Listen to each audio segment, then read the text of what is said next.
আসসালামু আলাইকুম। বিদেশ কেন নামে সাড়ে দিতে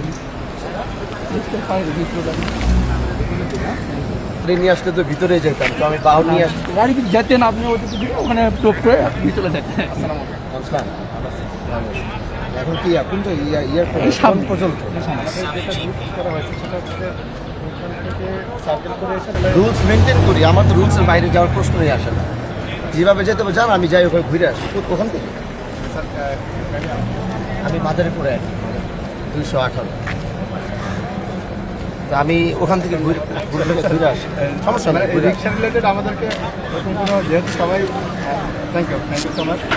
আমি আমার দেশের বাহনটাকে রিপ্রেজেন্ট করলাম, যেহেতু আমি এই মার্কায় নির্বাচিত হয়েছি, তো আমার দেশের একটা বাহন আমি ওখান থেকে আমাকে গাইড দিতে বলেন। তাহলে কোথেকে ওই সামনে আমাদের সাথে একটু কথা বলে স্যার, বাকি ঠিক আছে।